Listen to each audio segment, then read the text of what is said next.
Hi everybody, welcome to day 2 of the From Giver to Receiver Challenge. I just wanted to again thank you guys for taking the time out of your day to listen to me and to learn a little bit more about self-care. So that's what today is all about. It's about self-care.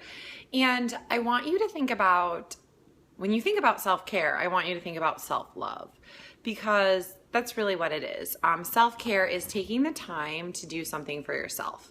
And like we talked about yesterday, sometimes we can feel really guilty in doing that, but I want you to know that it is okay to do something for yourself. So today, what we're going to talk about is why it's important, number 1.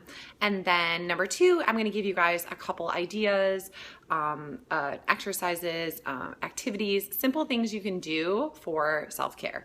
Because sometimes people are like, oh yeah, that's nice, but I can't always go get my hair and nails done or get a massage or something like that. But I want you to know that self-care does not have to be that at all. So first, we are going to talk about why it's important. So self-care is really about pausing, setting boundaries. If you need to, say no to people, and give yourself some time to say yes to yourself. Because that's what self-care and self-love is really all about. It's saying yes to you and saying that, yeah, I am important, and yeah, I do deserve this, because you totally do. So the first thing I want to talk about when it comes to self-care is sleep and rest. Sleep is vital. It is vital to us. If you have a choice between exercising for an hour and getting an extra hour of sleep, pick the extra hour of sleep. I know, as someone who is a physical therapist, a yoga teacher, a fitness instructor, you'd think I would say exercise, go, go, go, go, go. But actually what you need to do is slow down, pump the brakes, and let your body rest.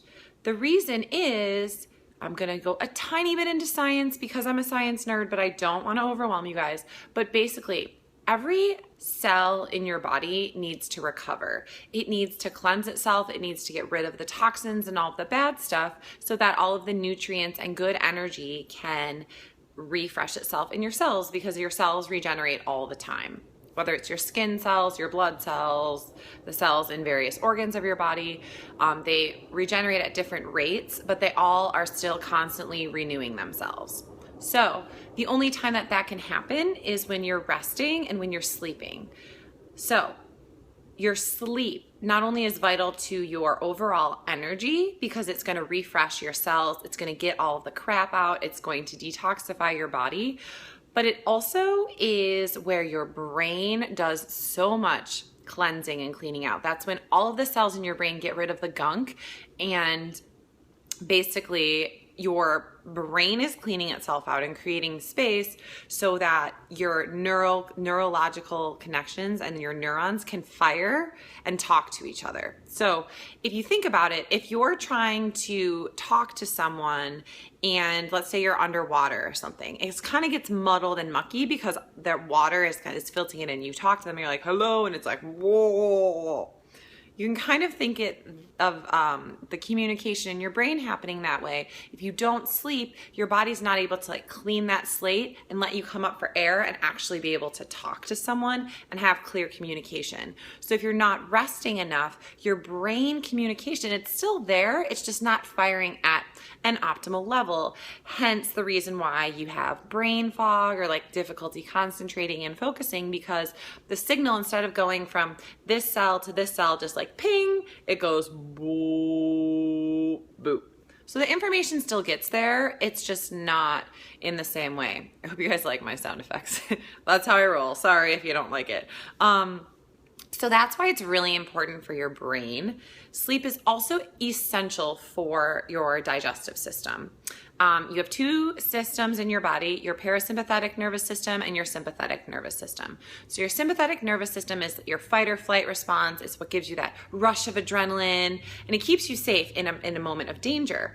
But if your body is constantly in that state, in that sympathetic nervous system state where it's go, go, go, go, go, go, go, which is a lot of our lives. And if you're stressed, it stimulates your sympathetic nervous system. So your body is in go, go, go, go, go mode, and it's sending blood to the vital organs of your body to make sure that you're safe. It's sending blood to your muscles so that you can run and escape from things. But it is not sending blood or any, love to your digestive tract. So your digestive system works when your parasympathetic nervous system is stimulated, which is your quote unquote rest and digest nervous system. So that is when things slow down. Like I was telling you guys before, the detoxification of all of your cells happens, things get cleaned out, and your digestive system works and it breaks down your food.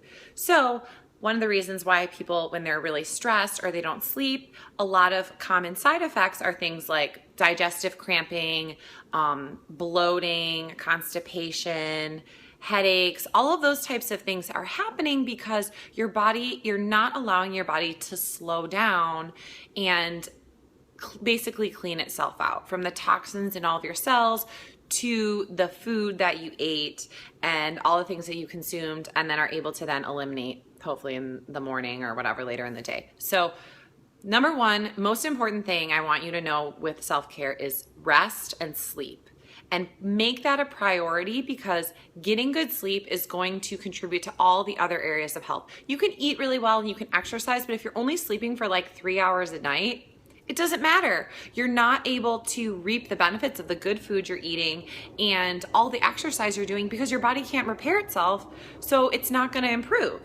So I used to be like, sleep when you're dead, it's fine, just go, go, go, go, go. But you're in this constant state of stress and illness and sickness and your body just is, I was shaking. I mean, I could go on and on about how I used to function.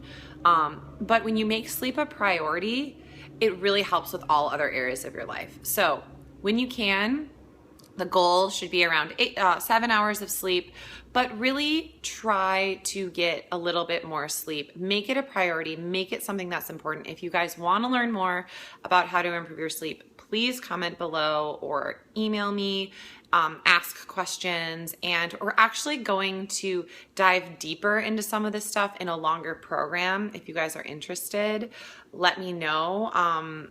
But I really, really want to stress the importance of sleep and rest. So that's the main thing. The other thing with self-care is all about setting boundaries. So learning that, you know what, at 6 o'clock, I'm done working. I'm going to shut off my computer. I'm going to leave the office and I'm going to close it out and be done. And you're not going to stress about it anymore and you're not going to worry about it. Knowing that there will be times when you'll have deadlines and you'll have to push and you're going to have to go past that.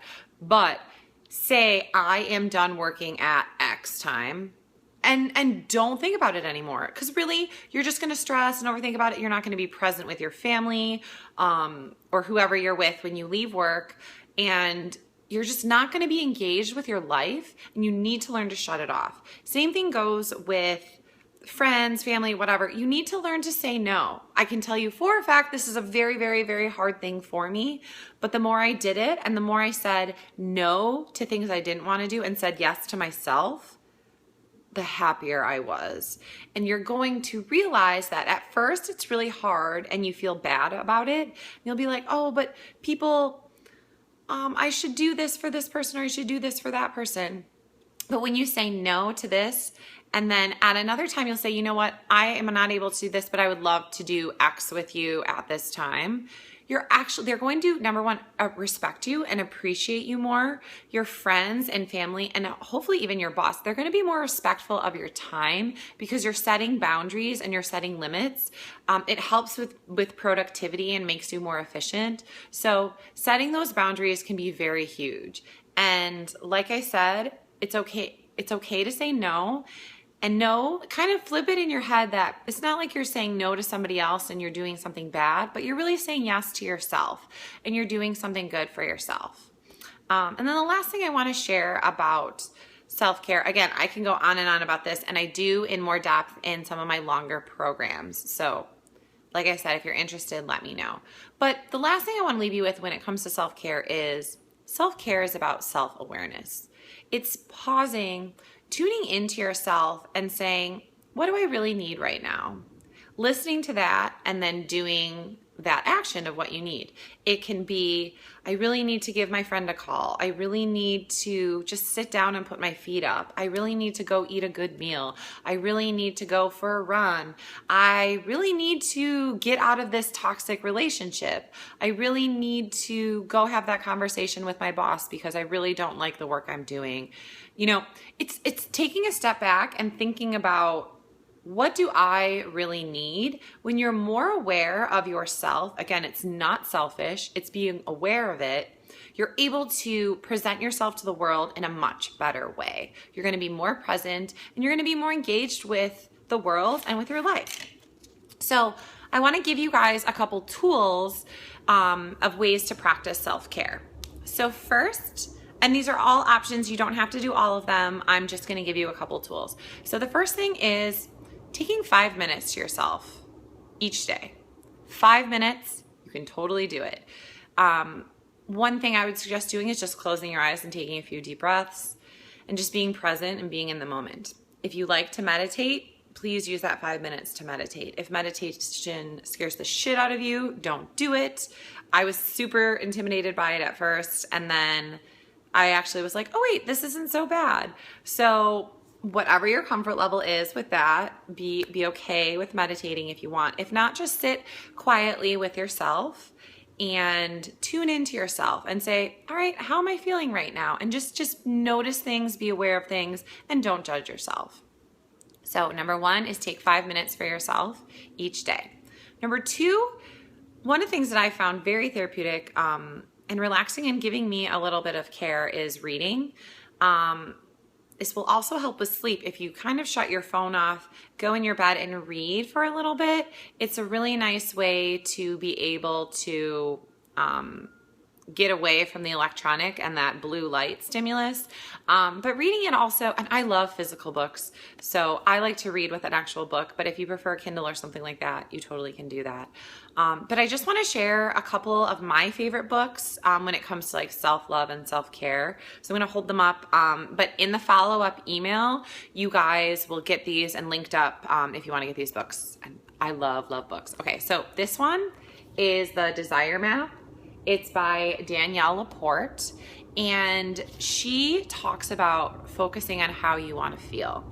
This is a book that I read 2 years ago in December, coming up on the new year, and it just really shifted my perspective when it comes to like goal setting and all of that type of stuff, and focusing not on the goal, but how you want to feel. And when you focus on those feelings, the goals fall in line so much more easily. So, The Desire Map, Danielle LaPorte, she's awesome. I love her stuff. If you have any questions about her, let me know. I'm a huge fan of hers. So this guy, Gabby Bernstein is also amazing. She's kind of a new age spiritual leader. She's been on Oprah. She has her own, she's written tons of books. She's a big speaker for Hay House. She's just great. So this book, Spirit Junkie, is it's called The Radical Road to Self-Love and Miracles. So she studies, her spiritual guide is Marianne Williamson, and the book is The Course in Miracles is what she kind of goes off of, but she's just real. She gives real examples. She's awesome. So many practical things. Again, I'm a huge fan of her. And The Spirit Junkie is a fantastic book if you're wanting to learn a little bit more and do a little bit more spiritual connection and looking in a little deeper. Gala Darling, Radical Self-Love. She's new. This book just came out in, I believe it was April or early May. I just started it. It's really good. Lots of practical stuff, good exercises and things like that. So again, in my longer group programs, I'm going to be pulling from lots of these different resources to give you guys lots of tools about ways to truly put yourself first. So she's great. This book I just finished recently, amazing, is You Are a Badass by Jen Sincero.